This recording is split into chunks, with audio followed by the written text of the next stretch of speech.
Venkat garu, Nirmala garu, Dhirendra Jai, Vijay Singh, Gloria, and all the esteemed members from different states who are attending the National Dalit Summit, Hyderabad. First, I congratulate the organizers for taking initiative in organizing a two-day National Dalit Summit in Hyderabad to discuss the various crucial issues at a crucial time, on a right time in the Indian context. The successful speakers like Rajashekar Undru and the minister from Kerala, who explained the present scenario and raised the fundamental issues of Indian Constitution and its application and the spirit of the Constitution to empower the Dalits in India. I don't want to make a detailed aspects because the concept note already circulated and so many eminent political leaders, writers are here in deliberating of so many things.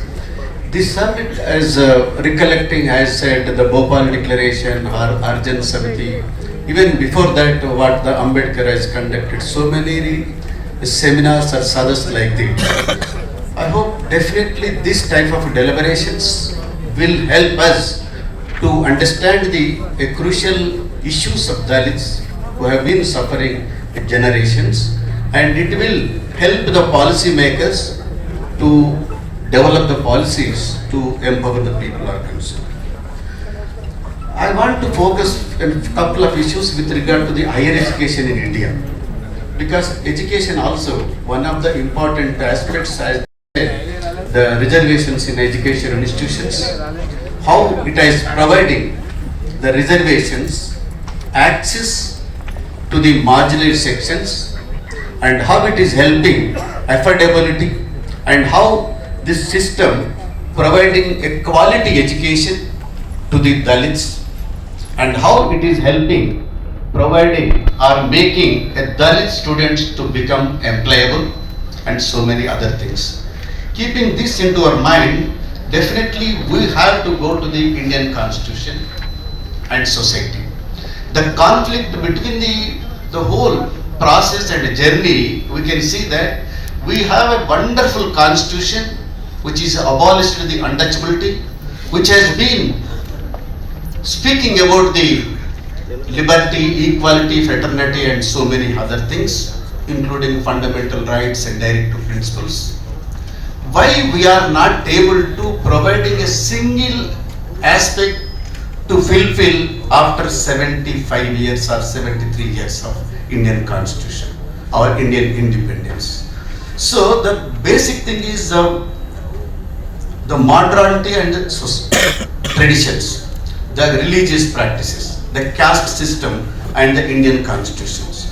So when the Indian Constitution want to make it, the society itself is a hurdle for implementation of these things. Even though Constitution and so many GOs, so many amendments, so many legislations coming, but still we have a number of issues with regard to the Dalits empowerment is concerned. So coming to the higher education, what are the equal opportunity? Every policy of education and the spirit of Indian Constitution says that we have to give them more number of enrollment. Equal opportunity for all the students to pursue higher education is concerned. And everybody should get the quality education to them. Everybody should have the employable skill education in their life. And with this regard, if you look into the Indian higher education scenario, in 1950, just we have a 25 universities in the country and 700 colleges and 1 lakh students in entire scenario. Now we have 1,113 1113 యూనివర్సిటీలు ఈ దేశంలో ఉన్నాయి. In spite of that, the expansion of institutions has been increasing, but where is the enrollment increasing of our Dalit students? So that is a big challenge for us, and we have been witnessing that number of premium institutions we are looking, seeing what is that, that may be IIM, IITs and so many institutions coming into the practice, but the enrollment of Dalits is very limited. So that is the one scenario I want to make, and I want to make a couple of observations. Even though the students who are coming into the institutions, the dropout rates of Dalits is very high compared to the others in the country. Why Dalits are drop out? What are the economical problems they have? What are the social problems they have? What are the institutional ecosystem, institutional problems they are facing? We have seen what happens in Central University, what happens in IITs, so many suicides taking place, so many students have been facing the discrimination of caste, so many other things are said. So how to make them to continue their studies, how best we can provide support for them, those who are dropping out their higher studies. And another important thing is the students' enrollment.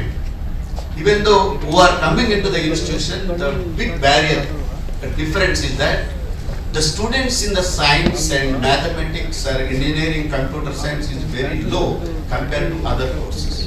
Even the enrollment is coming into the institutions, it is a very, very glaring figures. If you look into the BA, the students may be more high. Even BSc Life Sciences, the Dalits may be high. When you are coming into the computer science, statistics, astronomy and data science, these people enrollment is very less.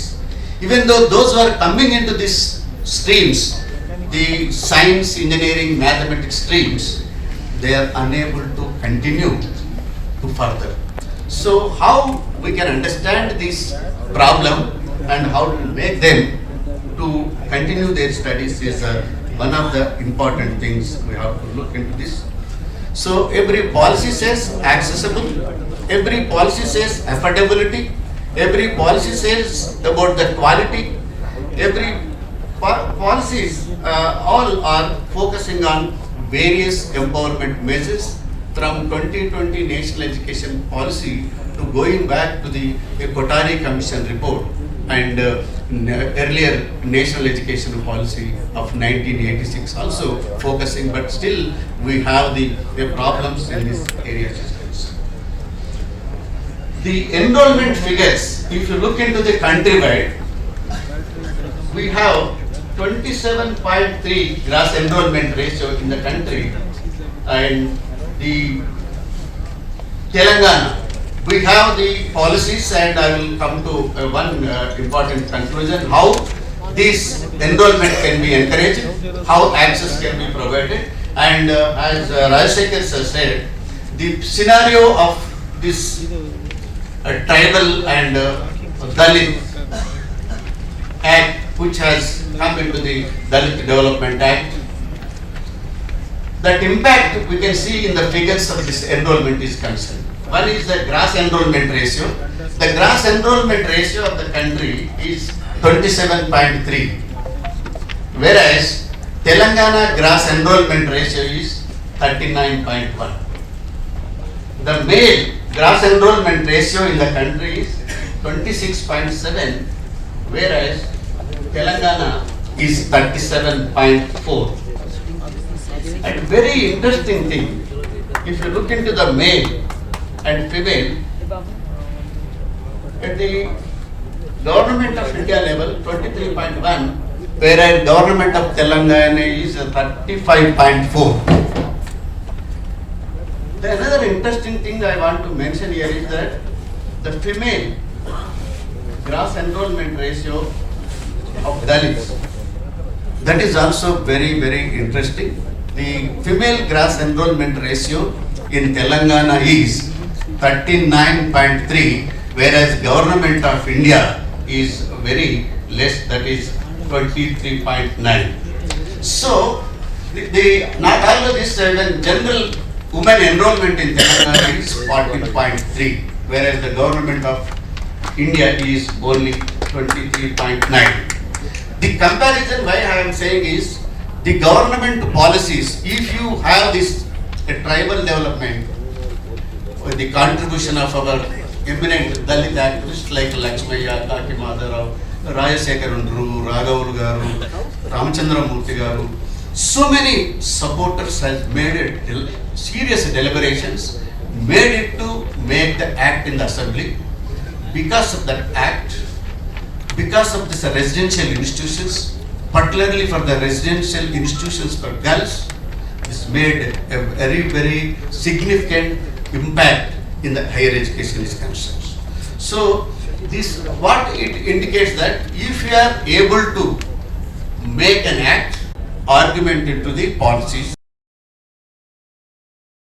that act has made the institution provide support. What we have done, those services, the honorable government of Telangana, what he did, why don't you all your admissions transparent and make the in all. Before the formation of Telangana 2014, there was no reservation in government private. We have roughly 40 in Telangana become BSc, BBA, etc. What we are doing is that the private colleges will implement the end and the is that the 1040 degrees with their mobile college in Telangana out of universities and 1040 degree colleges they can have by paying and registering of rupees 200 to apply all the colleges. There is no other extra charges for the women enrollment has reached in 9.3, that is women, and 40.3 is for gender women. So that is the impact of policies of those. And another important thing, the rural people, that may be Aswabal, that may be Ilendu, the girl students are coming to the Hyderabad best college, like a university college for women Koti, or Begumpet Women's College, or Nizam College. If you look into these colleges, you can see that 33 district students are there in that colleges are concerned. So, emphasize you on that. The policies to be institutionalized, definitely it has to get the impact of benefit of our students' communities concerned. Like this, so we have so many examples, and Kerala may have the of conducting of scholarships and fellowships for the PhD and other things. So many states also making best efforts for that. We can provide innovative to make the best policies to empower the Dalit community, and this will become a great history of Dalit Summit Circle. As you said earlier, the Harjan Seva Summit, the Kaki Madharao was the director, and Bhopal Declaration, so many declarations like that. So this will also become the historical milestone in the history of agitation struggles and summits are concerned. Few words. I thank each and everyone and the participants. participants who are making their time and